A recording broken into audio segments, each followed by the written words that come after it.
Good morning, my Real News Midday TV family. Thank you so much for tuning in this morning, and I'm wishing for everyone a wonderful and a productive day.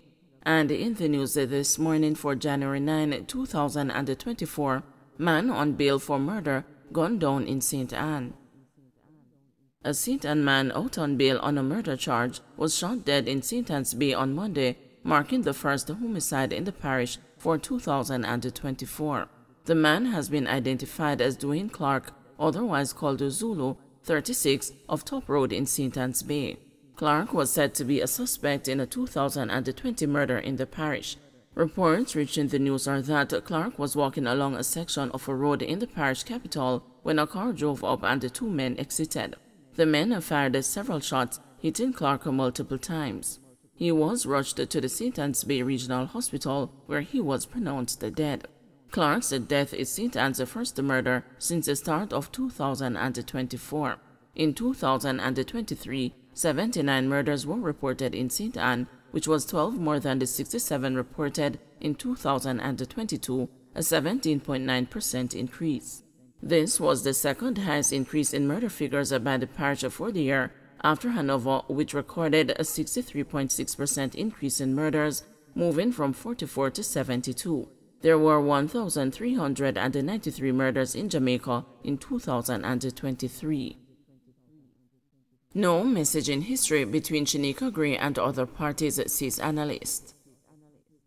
The communication forensic expert in the Shanika Gray murder trial made it clear on Monday that his analysis of the call data information he was given in the case showed no messaging connection between Gray's number and the other parties in the case.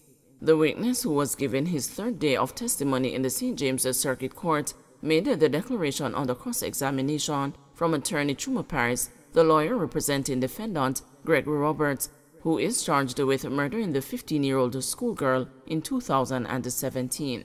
Responding to Paris's questions, which included seeking clarity on the crossover of cell site access zones, where Roberts' call and messaging data had been recorded, the witness said that his analysis of the phone data evidence, which was supplied to him, would not be able to indicate if Gray had been entirely in possession of her phone on January 29, 2017, the day she went missing.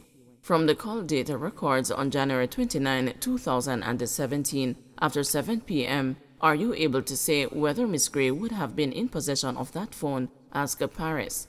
I would not be able to say. I could only say her phone made and received the calls, the witness answered.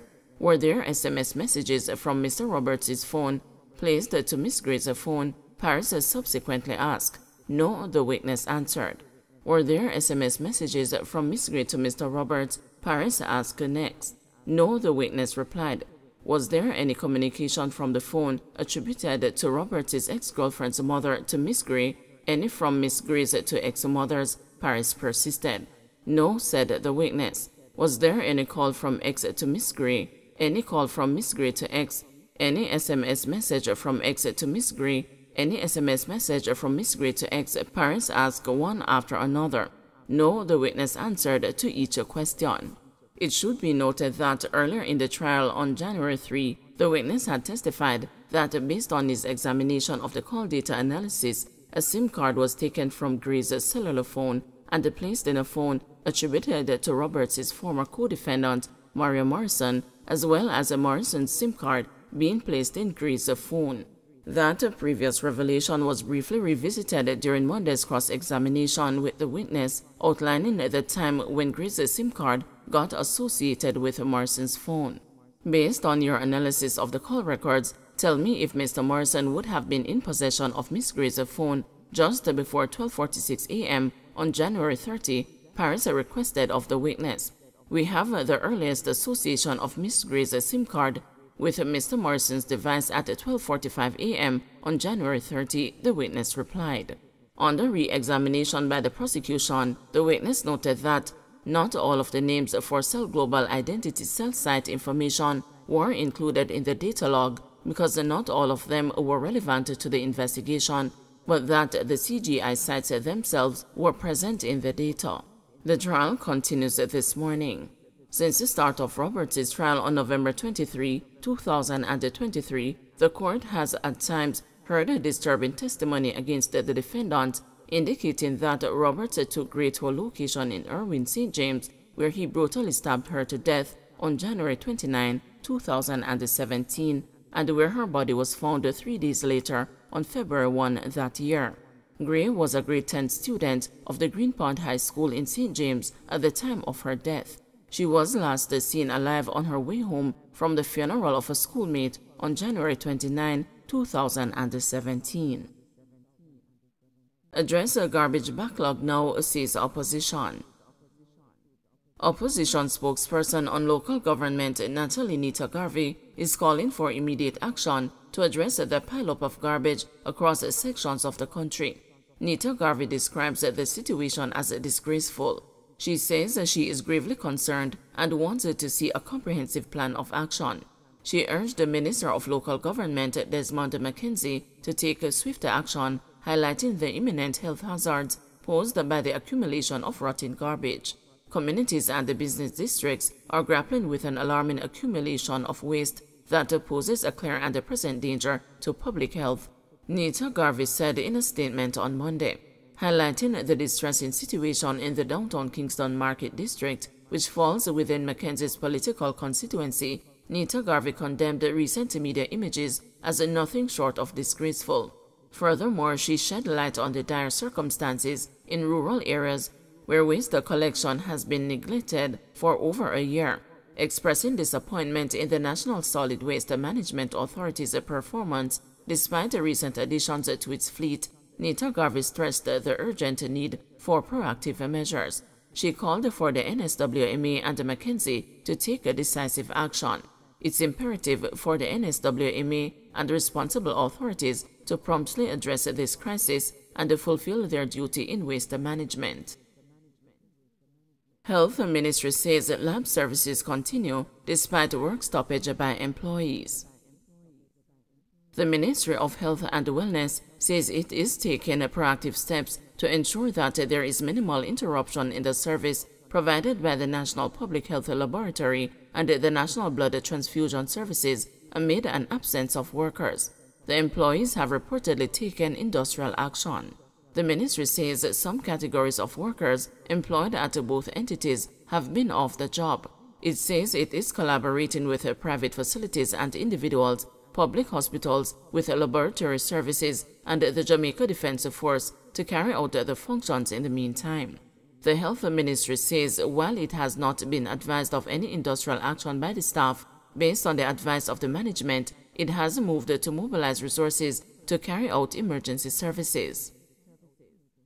Police aim to lower murders in St. Catharines South Division. Commander of the Area 5 Police, Assistant Commissioner Gary Griffiths, has issued an ambitious challenge for members of the St. Catharines South Police Division to further lower the division's murder count for this year. ACP Griffiths said while the call may be a huge undertaking, he is hopeful that fewer lives will be lost to violent crimes this year. With 0 murders for 1 week, it is possible to have 52 or less for the year. I know it's difficult to ask, but with the support of our members and with the support of the populace, the community, as you have done last year and the years gone by, we will see the kind of reduction that we want to see. ACP Griffiths said the hope for a reduction is not just for statistical purposes, but to save lives and allow the country to meet its Vision 2030 objective of becoming the place to live, work, raise families, and do business. He was speaking on Sunday at a virtual town hall meeting organized by the St. Catharines South Police Division. According to statistics published by the JCF, 103 murders were recorded in St. Catharines South last year, compared with 114 for 2022. Scott Motley goes to bat for court reporters. Opposition spokesperson on justice, Senator Donna Scott Motley, is urging the government to consider the long-term implications of its failure to address the immediate concerns of court reporters regarding their salaries and working conditions.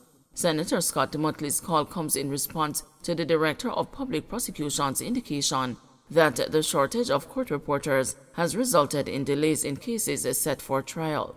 Highlighting the crucial role played by court reporters, In ensuring the accuracy and the transparency of court proceedings, Mrs. Scott Muttley said their absence not only endangers the resolution of cases, but also undermines the integrity of the legal process and the constitutional requirement for a fair and timely hearing.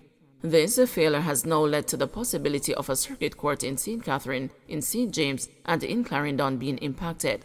It is high time for the government to prioritize the needs of the court reporters, ensuring that their compensation is adequate and focusing on increasing their numbers to meet the demands of a functioning justice system.